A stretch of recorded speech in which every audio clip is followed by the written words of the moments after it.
of the race that is, because once the riders turn at Bastogne, they then head up towards Liège over many of the beautiful Ardennes hills. The first one comes at Houffalitz, and then they continue north through one. There's a nasty brute at Stocco before they continue to climb Haute-Levée, on through Francorchamps, through Rosier, and then they climb up through Vecquet, Maquisard, on through Montieu, and then a new climb in for the first time this year with its gradients of 20%, and the riders are fearing this one. It's called Chambral. On to the next vicious climb called La Redoute, another 20% climb, and then they have the Côte de Forge before they finally finish on the flat roads in the centre of the city of Liège. So that's the scene, the stage is set. I can tell you immediately that the defending champion from last year, Adrie van der Poel, already out of the race with a crash early on this morning, but the good news is he's not seriously injured. So now let's join the action. Well, the riders are now approximately 52 kilometres from the end of Liege Bastogne Liege, and I can tell you that the Hitachi team, the leaders in the World Cup competition, have been doing all of the pacemaking for this man here, Claude Coquillon. Now they've unleashed him because they've turned onto the climb of the Côte de Chambral, which really is a terrible climb. It's in for the first time this year, and the riders with any sense were down there yesterday having a look at it. And so now the Hitachi team, all 7 other members, have made sure that Claude Coquillon has got to the front first, and look who's there in second place, just passing out of our picture. That's Stephen Rooks, the same 2 who dominated the Flèche Wallonne on Wednesday, and there they are. So Claude Coquillon then knows this climb well. And Rooks knows the man to watch because he's jumped on the back wheel of Coquillon. I've seen a glimpse of Sean Kelly, who's showing much better form in the race today than he has done all season, so that's good to see. The Irishman, the world's #1, out for a good performance here today.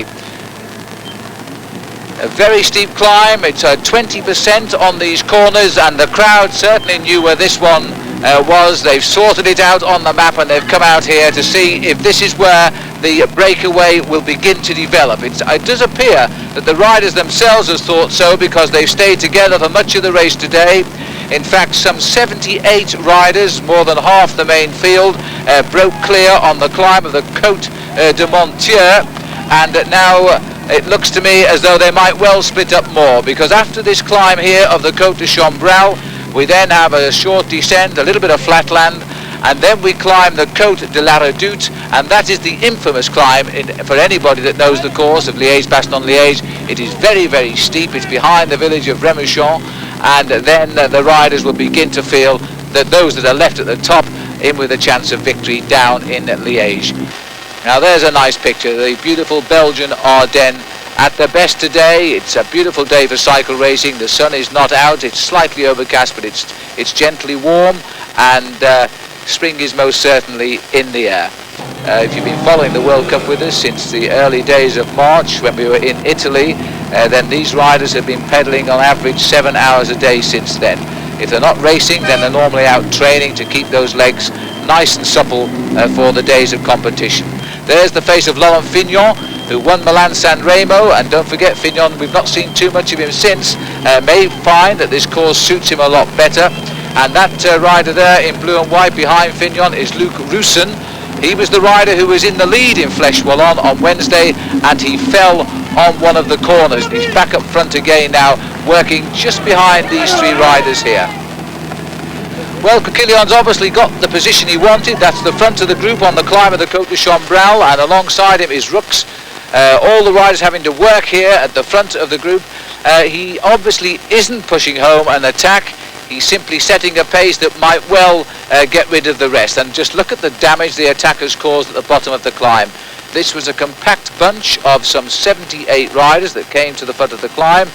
Gone from it, by the way, 2 of the expected stars of the day. Adrie van der Poel with that crash early on when he fell, and then didn't rejoin the main field. He retired, we understand not seriously hurt, by the way. And also retired Charlie Motte, a little Frenchman who's earning himself a fortune on his new team, the RMO team, and he hasn't made the split either. He's also given up today. Well, this race over the years has been very much the race owned by Belgium. They've had 44 wins out of a possible 63, And the Dutch, that could be a Dutch win today if Steven Rooks gets his way in the white jersey there. They've only won the race on 3 occasions. There's a little idea of the gradient from our helicopter, and it really is steep. Well, the Hitachi team have done marvellously well today for Claude Coquillon. The whole team have kept a tempo at the front, making sure that nobody could attack until this climb, and then they relied heavily on Coquillon having the legs to take over, and he's done just that. He's dropped back into 3rd place here, but he's pulling away now. A very good little group. It'll be interesting to see some of the names that's made this split, because I would expect only the best are going to make this split. This is a vicious course, Liege Bastogne Liege, and it is a tremendous bicycle racing course. Petra Delgado having a go there, and he's gone straight up the road. Delgado chose not to ride Paris-Roubaix. He came here to Belgium. He rode in the Flèche Wallonne as training to loosen his legs nicely, and he's come here to try and win the race for Spain. And if he does that, it'll be the first one that ever has. So Delgado reporting to be off the back of the group earlier on. Obviously nothing too serious. He's rejoined with a vengeance now, because he's put in an attack on the climb of the Côte de Chambral, and what an attack. Look at this for a gap. Now this has come as something of a surprise to the men like Claude Coquillon, because now instead of setting the pace, he's going to have to defend his position and chase the Spanish winner of the Tour de France. So Pedro Delgado, I felt all year this man has been holding the form he's wanted. I in fact have never felt he's ridden so well at this time of the year, but he's a crafty rider. He hasn't won anything at all, and he's now looking to a big one, and it certainly would be if he could win Liege Bastogne Liege. It's one of those classic races that everybody wants to put down on his honours list. Sean Kelly, number 14. It's good to see him back in the cameras, because this man has not won a race this year yet, and he's gone the longest into a season he's ever gone in his professional career since he turned pro in '78. So Sean Kelly, the world's number 1 now, feeling a lot better. He's getting himself, mixing it a little bit in the action. The Toshiba rider with him, by the way, fighting to hang on to his wheel, number 156 there, is Fabrice Filippo. So we've got 3 men up front now. Filippo, he'll find the pace getting a bit hot for him, I think, as this goes on. Pedro Delgado, a gifted mountain climber, and these really are sort of mountains here. They're not the great climbs of the Pyrenees or the Alps, but they are very, very hard climbs because they're short and very steep. Ideal for jumping away to victory if you've got the legs to carry you. So Kelly in the frame now with 2 good strong men, and there they are as we go over the top of the Côte de Chambral, heading off now down towards the climb of La Redoute. So we've got 3 men out in front. They've just gone clear on the Côte de Chambral, 50 kilometres, but what a 50 kilometres to go in Liege Bastogne Liege. Sean Kelly, of course, a great man for this classic. He was 5th in it last year. And so Sean Kelly is a rider who always does well. He hasn't won it since 1984. And in fact, the only Irishman to have won the event. There's Phil Anderson, another rider who's been very, very energetic today, attacking all the time. He's taking a drink now. He's joined the front 3, and it looks to me as though this break is getting some talent up here. And the noticeable man missing, of course, a noticeable 2 men missing, I might add, is Steven Rooks of the PDM team and Claude Coquillon from the Hitachi. And this could be the penalty that Coquillon will pay for being the noted favourite today, because everybody's watching him, and of course Rooks, a member of the same PDM team as Sean Kelly, will not react. He will make Coquillon take up the chase, because why should he chase when he's got a man like Kelly in the lead? Because if it comes to a sprint finish amongst the 4 leaders, then I think you'll find Kelly will win. Glance at number 101 there was Henri Abadi. Peter Winnan here at the back from the Panasonic boys. 106 looks like Miller, who's come through, Robert Miller. 3rd last year, that's Miller on the outside. That's Abadi there, 101, but Miller is up here as well. Marc Madio. And number 83 is, I think, De Lyon. No, it's Mauro Gianetti from the Helvetia team, 101 there. Here's Robert Miller, Henri Abatista. They look so alike in their position on the bike. And this is the group that's trying to catch up with the 4 leaders: Petra Delgado, Filippo, Sean Kelly, Phil Anderson.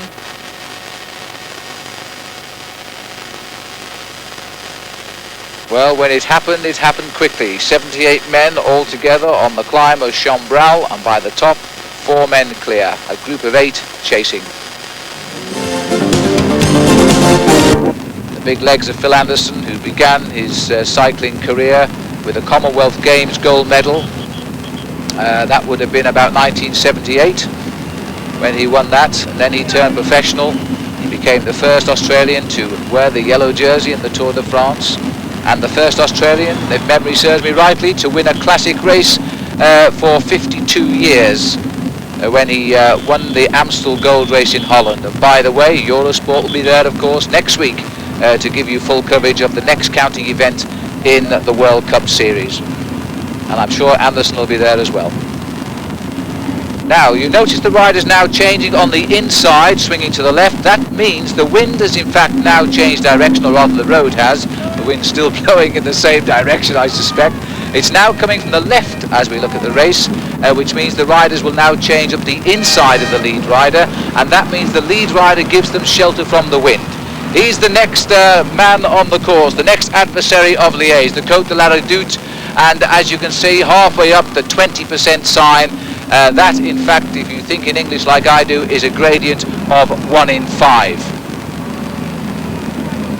So once we leave the village, up the climb of La Redoute, by tradition it has a marvellous crowd on it. It is a narrow climb, in fact, and the organisation do not allow the majority of the following cars to go over the climb, just the riders, the referees and the necessary service cars. Sort of climb which I have to say makes my legs ache, because I rode this climb 2 years ago, and if the crowd hadn't have been there I would have walked. There we are. Once out of this village we begin the climb. So Kelly is the man to look straight ahead. He can't see the climb yet. It is a little right, if memory serves me right, and then he starts to climb up over the top of this ridge. Now it looks like we've got ourselves a little chasing group, a short glimpse of it there.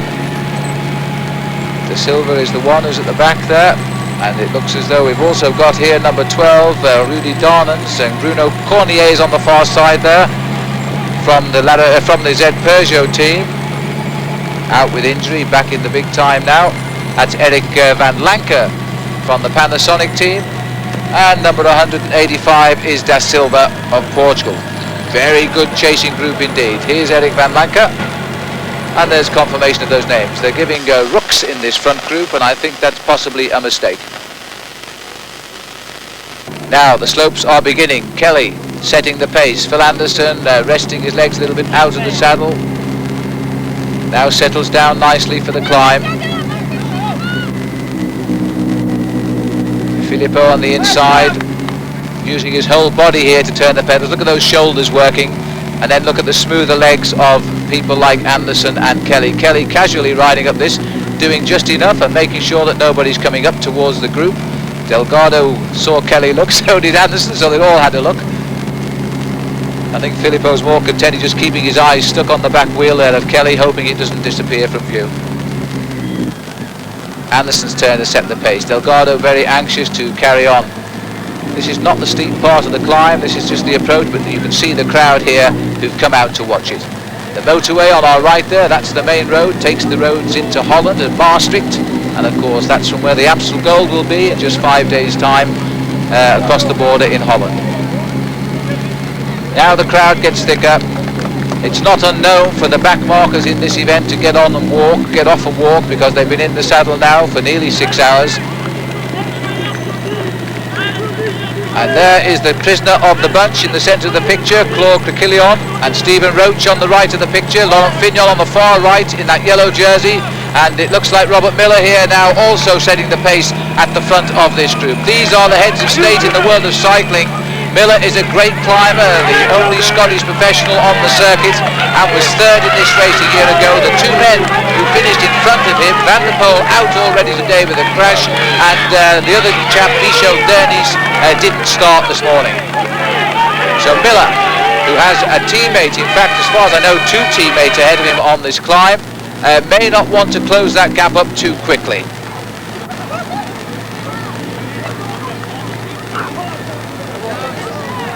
So the group is now 35 seconds, and confirmation, in fact, that Miller's group has swept up everybody in between. So Miller leading the bunch, in fact riding the road here in 5th position, because we're now back with the 4 leaders, and there's the crowd I was telling you about. They're all leaning forward to catch a glimpse of who's in the lead at this crucial stage of Liege Bastogne Liege.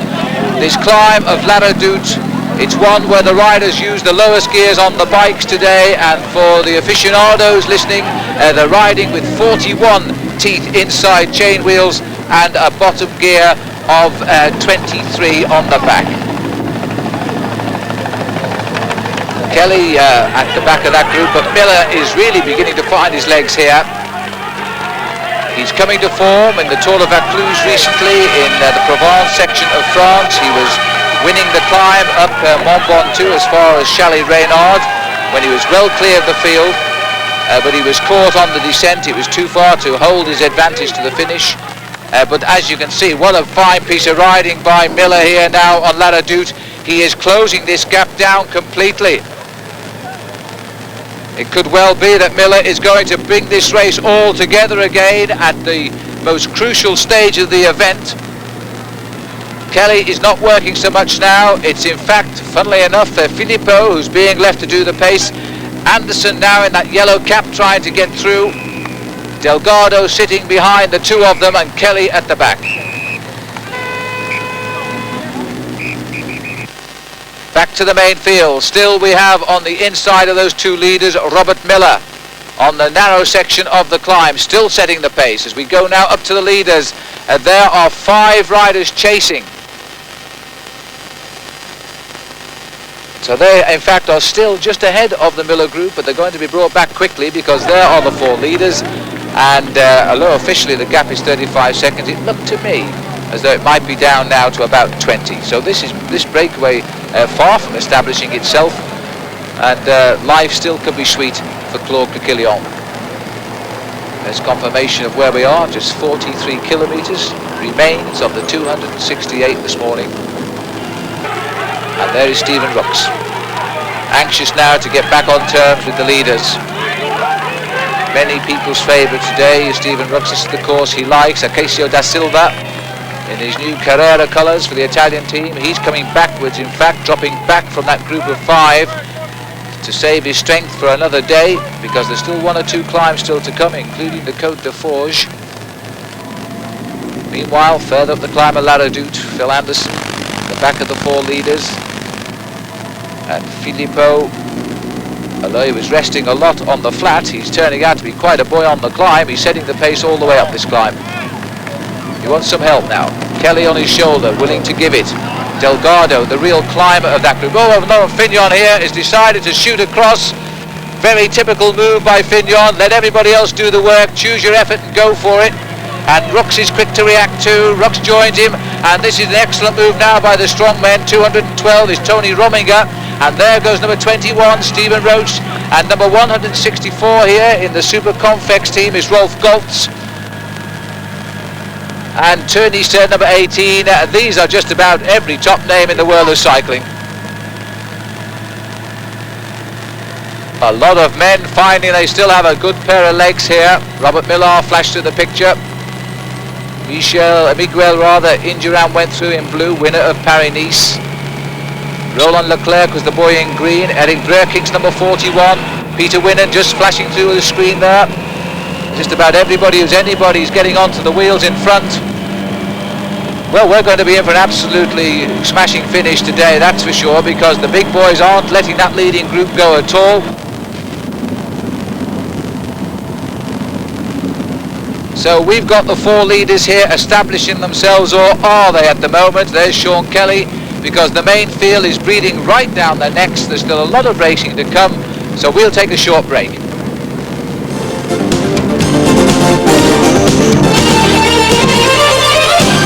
think, who's now launched an attack from the group, and we are approximately 32 kilometres from the finish. Those same four riders, Delgado, Filippo, Sean Kelly and Phil Anderson, have had their lead reduced from a maximum of 46 seconds to just 15 seconds at the last check. So any moment now we could see some of the big names in world cycling catch up with those four leaders. In this front group is Rolf Goltz, in this chasing group rather, is Rolf Goltz and Claude Coquillon and Stephen Roach, and there is seemingly a great effort individually to close the gap, but not together. So at the moment it's the turn of Fignon, who's trying to jump the gap, and he's being brought back here by one of the Z Peugeot riders, and it could well be Henri Abadie or Robert Miller.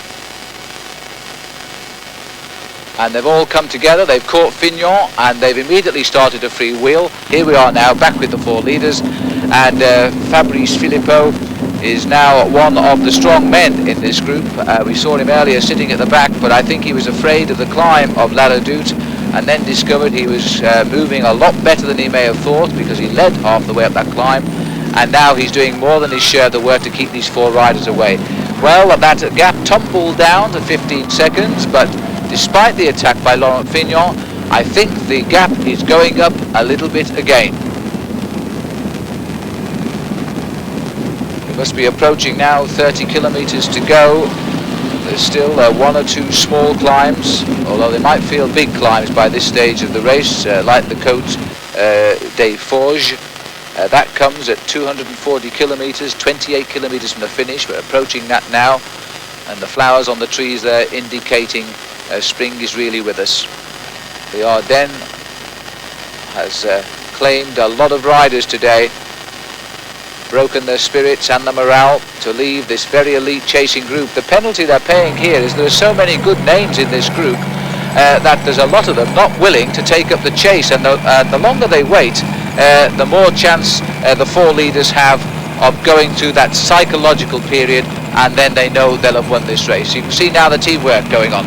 Each of these three riders here have a leader in that front group. The PDM team, the Toshiba team and the TVM team are the three men on front, and Acacio da Silva pushes his way out of the pack here because he doesn't have a man in that front group and he wants to get up to it. So there is da Silva, left to do the pacemaking now, because the three riders behind him will be content to allow that breakaway to consolidate. As Rudy Darnan's there in second place, his teammate up front is Sean Kelly, and it's rather nice to see Kelly figuring back in the action. He's gone through a patch. He's been finishing in the top 20 in all of the classic races. He abandoned, in fact, in Paris-Roubaix as well, but he hasn't yet come up with the goods. We just caught a glimpse of Indurain, that's the boy in blue. He's just passed out of our picture, but now we've got Coquillon having to go again on his own. He's the victim now of team tactics, you see, and he doesn't have the strength of his team around him anymore, as he did an hour or so ago when all seven, or the rest of his eight-man team, in fact 7 riders, were all helping him set the pace. They've all gone now, the legs have blown up, the hills have taken their toll, and now it's left to Claude Coquillon to do it all himself. No one to help him. There they are, all looking at each other now, because the three boys have got men up in front. 34 seconds the gap, and it's going up all the time. Fignon in that yellow strip, just 5 men back in the line here, nearest the camera. Laurent Fignon, the winner of the Tour de France 2 years running in the early 80s, and the winner already this year for the 2nd year in succession of Milan-San Remo, the opening event in the World Cup Series. Here they are, and they're on the climb of the Côte des Forges, I think, at the moment. And in fact, the chief referee there waving the motorbikes clear of the riders to allow them free passage.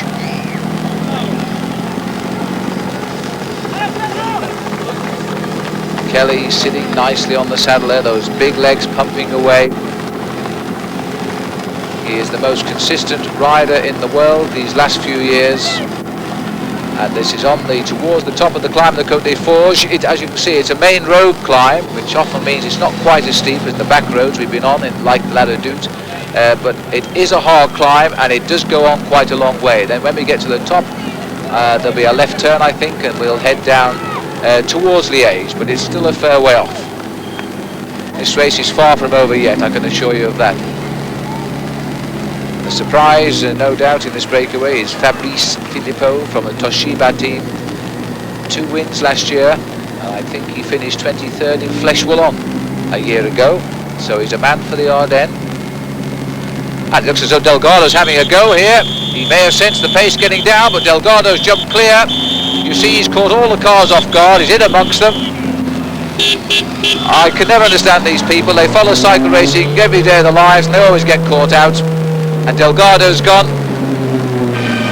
And this is the place to go. He may well have decided he's a pure climber. This is the last serious climb of this year's Liege Bastogne Liege. He's going to now see if he can get the gap, and then he'll hang on.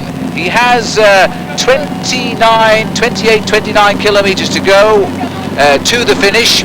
It's a long way to stay away from the group, but I would think if he can get the gap, he might do it.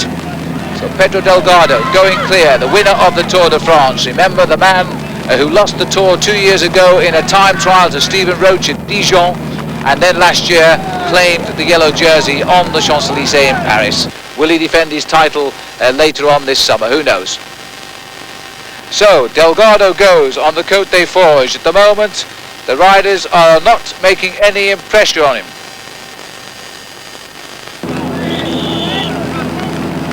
Well, he sacrificed all of the other races this year, preparing especially to win this event. And if he won, he would be the first Italian to do so.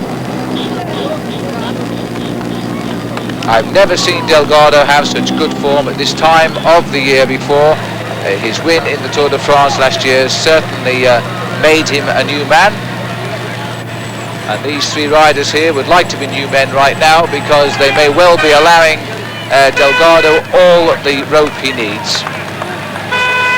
It certainly is enough to cause concern, because look at the gap ahead of these 3 riders. He's out of sight already. But of course, once these 3 men are over the top of this climb, Anderson and Kelly in particular will enjoy the flat roads. They are tremendous riders on the flat. They can reach 40 and 50 kilometers an hour and keep it going. Anderson is desperate for a major win to announce to everybody he's back in the big time. They're giving Delgado at the moment a 15 seconds gap over these 3 riders. And there he is. First time check, 15 seconds.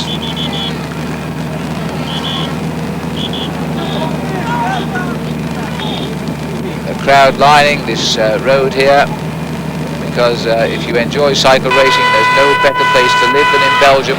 Anybody who rides a bike here is simply a hero. Now, can these 3 riders get back into the rhythm? Anderson willing, you see, to pick up the drive straight away. Now they're over the top of the climb. Now Anderson feels he can get down to business. Kelly very anxious too to get back into his slipstream. They've got to finish off Delgado quickly. If Delgado knows he's ahead second by second, then they're not going to see him. He'll break their spirit. But if they can peg him and hold him for a while, then they will. Look at the face of Kelly now. Sean Kelly absolutely suffering, but knowing that if he can pick back Delgado, then the victory in Liège would be his. He's the best sprinter. There he is, the man of the moment. He won this race a couple of years ago. Anderson too, trying well.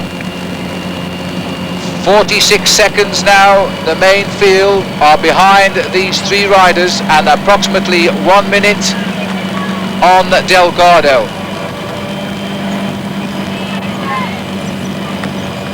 Sean Kelly won every major race in the world you can think of, except the World Championship, the Tour of France and the Tour of Italy. And I have to say that he would love to win either the Tour de France or the World Championship before he retires. He's getting on a little bit now for cycling, 33 years of age. And here's Delgado. He doesn't win many single-day races. He's a stage race rider, a man who can recover day by day and wear the opposition down.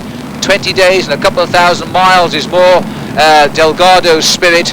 But now he's got a chance here of really establishing himself as a great rider by winning one of the top single-day races in the world as well.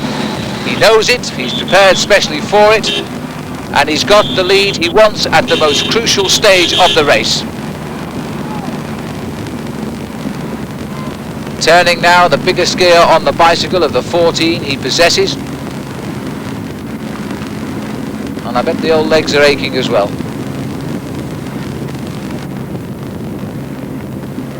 He rides, as you note, close to the trees on the far right of the road, because that way he merges with them and he might keep himself out of sight of his pursuers, because if they can see him, then they get inspired a little bit and try and catch him.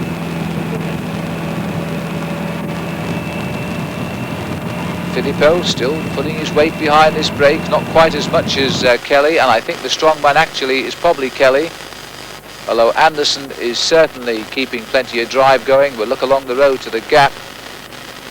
There it is, the lone figure. It's not far yet, and now we're in the town here. I think it's Emborg. Then of course he's going to keep himself a little bit out of sight as well. 26 kilometers to go. 242 kilometers, so this will be the town of Beaufay that we're passing through now. Emborg still ahead. 24 kilometers, that's 15 English miles, and still a long way to go.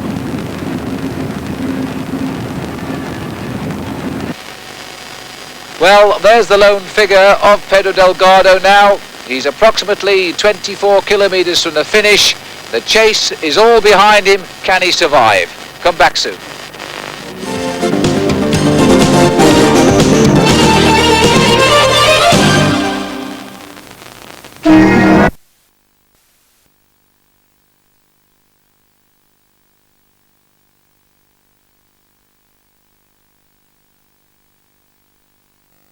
And we can see when we see the way Delgado has ridden around the Tour de France this year, where Roach in it on his top form, he certainly would have had a job in his hands beating him. But who knows? I mean, the fact that mentally Roach cracked Delgado last year, I certainly feel it would have been a very interesting race next year. And let's look forward to, this year, let's look forward to Stephen being back in full health and full fitness again next year to take on Delgado again, and we can have an absolutely superb event.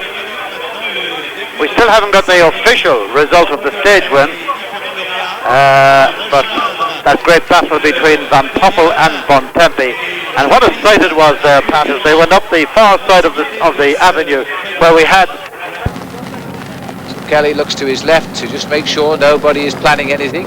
I don't think Fabrice Filippo is. He's happy to be with this elite group of riders. The young man from Toshiba, only 23 years of age,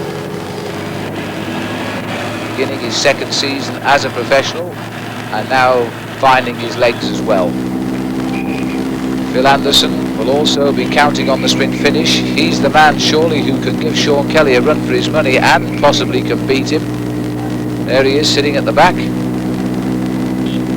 It seems the ponytails are in him World Cycling this year. After Laurent Fignon started the style last year, Phil Anderson now has his hair all set up, and so too does Robert Miller, who's back in the next group as far as I can ascertain. And it looks as though this final climb is going to decide nothing at all. We'll take one look down. Oh dear me, there's been a reaction here. Well, they have chopped down almost 65 seconds here, and it must be that Claudie Croquillon and Stephen Rooks and the like have decided one last chance, that's all we've got, and it's got to come on this climb. Well, it's down to 20 seconds, they're telling us, from out on the course, and that means they've pulled back something like 45 seconds in no time at all. And you see all the cars stopped on the right there. They've been called to stop by the race referees because they were in fact following those four men. And this could really turn the race upside down. Just as those four were thinking that they had this race in the bag, the field have reacted, and what a reaction, being led by Stephen Roach of Ireland. The man who's returning back to the top of world cycling, trailed here by Stephen Rooks and then Mark Madio. And this is really now looking, breaking in fourth place there. And it looks to me now as though those four leaders are no longer safe, and this is going to be one terrific. And there's Claude Croquillon. We just caught a glimpse of that red and yellow jersey at the back of the group. A couple of riders now trying to get off the front, but the reaction is coming very, very quickly here. This is the last climb of Liege Bastogne Liege. It's come back to life, if it ever went to sleep, this race, because like all of the classic races this year, it has been absolutely magnificent and hard fought. 41 is Eric Breukink there from the Panasonic team. Now we're back up with the leaders. The fragile leaders they are as well. Anderson looks over his shoulder, desperately wants this climb to end so they can get back down to the race into the finish in Liège. They still have something like 13 kilometers to go. Filippo is the man setting the pace now. Delgado also working up there, so too Kelly, not least Anderson. There they are. Kikilion's the one in the front now. He's going to go from the group to the lead, and then will he go alone? The man who's in search of the double here in the Ardennes, because he won Flèche Wallonne on Wednesday. You saw it with us on Eurosport, I hope. And now he's trying to win the Liege Bastogne Liege, the first man to do the double, if he can do it, since Eddy Merckx, who by the way is commentating here today for the French-speaking section of Belgian television. And I bet that Eddy is living every pedal rev with these riders, because of course Eddy Merckx holds the great record in Liege Bastogne Liege. He's won it no fewer than 5 times, 1969, 1971, 2 and 3, and 1975. The great man now calling the tune via the television pictures. Well, we're looking at the group. 21 is Stephen Roach, 164 in front of him is Rolf Goltz. He's now showing good form, all coming nicely for him. Bruno Cornier was 105, we just saw him. Madio on the far right in second place there, from France, in the frame in Paris-Roubaix a week ago. Still continuing his good form here on a very different course indeed. And the gap is still there, they're hanging on. They're fighting for their lives now, surely. And this looks like Da Silva. I'm not so sure that is Da Silva in fact going clear. It looks to me like Yuri Pavlic who's actually going clear from Yugoslavia. If you've never heard of him before, neither have I. Well, it's not quite true, because in fact he was an excellent climber as an amateur rider, and he's won the King of the Mountains prize in the Tour of Yugoslavia a few times. It's the first time we've ever seen him on our television screens as a professional. So he's still in at the kill here at the end of Liege Bastogne Liege, and there's lots of action as the riders grab at straws here now, trying desperately to shut down these 4 leaders and keep themselves with a safe pair of legs for the finish. So Bruno Cornier setting up the pace. Second place there, Tony Rominger, winner of Tirreno Adriatico this year. Madio in third place, Roche hunting in fourth place. Memories now, I would think, of when he finished second in this race a couple of years ago behind Moreno Argentin, because Roche was in the lead with Claude Kikilion. They had the race sewn up in the bag, and Roche would have won the sprint as a formality, and they went so slow, playing shadow boxing with one another. Moreno Argentin caught them up and beat them both in the sprint. I doubt whether Roche will make that mistake again if it comes to a finish today. So there's Kikilion, passes the front seat to Rolf Goltz. Eric van Lankers, the boy in blue, goes through. Kikilion having to fight a little bit to grab that wheel of Van Lanker. He's been at the front, of course, all day to try and control this race, and control indeed the best professional bike riders in the world. That's no easy task in itself. Everybody hunting for a victory. It really has been a marvellous opening to the season this year. There seems to be no established man in world cycling. They're all looking to get the big wins. They all believe they can get the big wins, and that is resulting in a marvellous racing season so far. Back with the leaders. Yes, they're still the same, but only just. They don't look over the shoulders. Kelly driving on because they're over the top of the climb now. Now it's the big chase down to Liège. Well, these are the 4 leaders. They survive, and this is the city of Liège, or the industrial end of it. In fact, it's a beautiful old city, and the river running through the middle, of course, the River Maas, on which banks will be next week in the Holland, in the Dutch sector, for the Amstel Gold. There is the 27 riders in that bunch down there chasing the 4 leaders, and they are actually descending into the city at 90 kilometers an hour was the last check that we took on them. The 4 riders out in front are pedaling their legs off now to try and survive, and that is the word. They were almost caught and they've gone away again, and so it could still be that one of these 4 men will win Liege Bastogne Liege today, and certainly there's no doubt now they deserve the victory. They've worked for it, and any one of them would be a deserving winner. So this looks like Tony Rominger there trying to pick up, I think it's Sammy Morels, one of the young riders from Belgium, who's trying to escape between the two groups. He may well have been swept up now, because it looks like Rominger out in front, who's now going clear, and this is Jure Pavlic again from Yugoslavia, who really has been turning on the style for his Italian Carrera team today. And that would cause a few surprises if Pavlic became the winner. Eric Boyer there, number 103, it's a good counter-attack that. And there's confirmation. Well, they're saying it's still only 15 seconds. I must say it looked further than that, but that's official. 15 seconds is the gap, and we're now down on the banks of the River Mars, or the Meuse, depending on whether you speak French or Flemish, and they're now running down towards the finish in the city centre. There's still approximately 8 kilometres to go to the line. That's about 5 miles if you think in English, and the 4 riders now know that they're going to hang on. There's a reasonable chance, in fact, that they will do just that, because the hills are all over, and we have 4 men now committed to staying clear of that group, because if they do get picked up, of course, the legs will say goodbye to the bodies, and they will not get placed in Liege Bastogne Liege today. So too many riders in that chasing group of quality, 27 of them in number. Stephen Roach is in there too. He's done a great ride today. Roach, who has now definitely proved to all concerned that he is back from his year off with an injury. Robert Miller having a go. He's not very good at sprinting away from the bunch. You see by his laboured efforts, his magic on the mountains, he has wings on his back, but the reaction coming very swiftly from the group. So it's Scapers who's having to bridge the gap there, number 22, Scapers, number 17 is Stephen Rooks, number 51 is Claude Coquillon. Dearly love to be up in that front group of 4, but the time is running out for him. There you see in the distance the cars, that's where they are, the 4 leaders. There's not a lot in it. What a terrific finish. Alberto Volpi is number 213. 41 here is Eric Breukink from the Panasonic team. A lot of men in this group of quality. Breukink, who has been the best young rider in the Tour de France, time gone by, and Miller has been brought back. He's still now. Coquillon goes, number 51.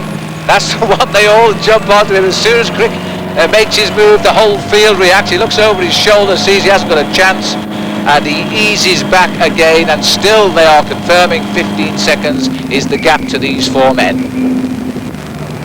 Kelly calling for Anderson to come through. Delgado takes Anderson's wheel. Filippo having to miss out a turn there, and in fact looking well to miss out another one. He's going to let Kelly fill in the gap. Kelly won't be too happy if Filippo does that at this stage of the race, because of course you don't know if the rider's tired or if in fact he's setting himself up nicely for the finish. 16 seconds now. They've just nudged a second as they go down the river towards the city. Here we are back with the chasing group. Number 158 there is Denis Roux, now riding in the Toshiba colours. He rode on the Z Peugeot team last year. 17 is Rooks. That's Tony Rominger goes on the far side. I think it's Goltz who has just jumped on his wheel. So the ups and downs of Liège now as we go under these tunnels, which keeps the riders off the streets of the city until we turn for the finish line, which is over the Albert the First Bridge. It's not far to go, and the riders are having now to think both of keeping away from that group and also winning the sprint. So they are committed now to full speed, yet they want to save a little bit for the finish. Is it going to be the return of Sean Kelly? There's the official distance to go, 3.8 and counting. And there's the gap, and in the distance you can possibly see the chasing group. It should be far enough, surely now. These riders who broke away on the Côte de Chambral, a new hill put into the Liège Bastogne Liège this year, is where Delgado, Filippo, Kelly and Anderson got together. 4 riders on 4 rival teams became friends for the day, but they won't be friends in a minute when they see the finish line.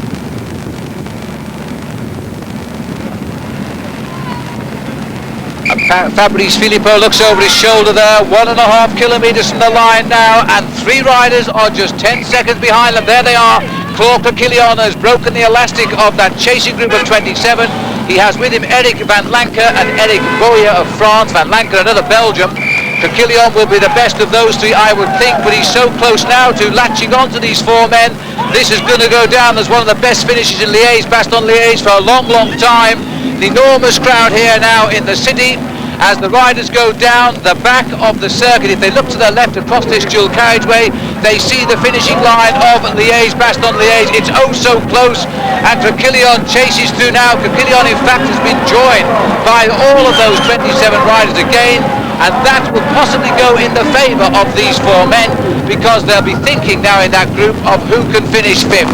So the chase by Coquillon has come too late, I think. There's the group. They've swept around Claude Coquillon, Van Lancker, Eric Boyer, and now the four men, surely they've lived a very, very tenuous life indeed these last 30 kilometres, but surely now they're going to fight out the end of Liege Bastogne Liege. Well, with them now, I'm sorry about the picture breakup, there's nothing we can do. It's all the tall buildings of the city of Liege here interfering with the transmission, but the four riders make the turn for home now. The crucial sprint is just up the road around that bend. Now let's see the tactic. Delgado at the back, he'll go first, and he does. Delgado, the non-sprinter, is going to lead out the race. Filippo takes his wheel. Kelly has the best position. He's in fourth place. That's the place to come now for the sprinter. He's got the wheel of the man he'll fear most, Phil Anderson of Australia. Now what will Kelly do here? And he's going to let Anderson take him. Anderson takes the lead out. Kelly takes his wheel. Filippo grabs the wheel of Kelly, but Kelly's in a wonderful position now. If he's got the legs to finish this one off, Sean Kelly will be back on top of the world. As we line up for the finish, Anderson then leads out here, Phil Anderson. Kelly looks over his shoulder. Sean Kelly makes it a formality. A great win for Kelly. Filippo brilliantly placed in second. Anderson is third, and Delgado is fourth, and Sean Kelly has just gone ahead over the line, as you saw, ahead of the field, with Arcacio de Silva on the floor as he collided with the photographers right on the line. Well, that's always likely to happen. The danger of the sprint, Delgado crashes, but the bunch, as you saw, were literally on the back wheel of the four riders, and you can't have a better end to Liege Bastogne Liege than that, and Sean Kelly is the man on top. You can see here the replay, and it was a brilliantly run finish for a sprinter. Sean Kelly read it exactly, and as we watch the final sprint, he's the front right of our picture. Anderson in fact led it out. His legs got too tired too quickly, and in fact Filippo, who's been grabbing wheels, grabbed the right one. He hung on grimly to Kelly's wheel. He was never going to win, but he certainly made sure of second place. So Sean Kelly wins, and he's back on top of the world. So the great Sean Kelly, at 33 years of age, just as everybody thought he was going downhill fast, is back with his first race win, in fact, since August last year. It's his second victory in the Liege Bastogne Liege Classic, one more, and he really will be up amongst the greats of this particular race. In second place, Fabrice Filippo. That was a great ride for him, second year professional. Phil Anderson of Australia was third, and the Spanish rider Petra Delgado up there in fourth place. They were the four men who set the pattern of this great race. Well, I think we'll find that in fact Kelly has now moved up into second place in the World Cup standings, behind the leader, who is still Edwig van Hooijdonk.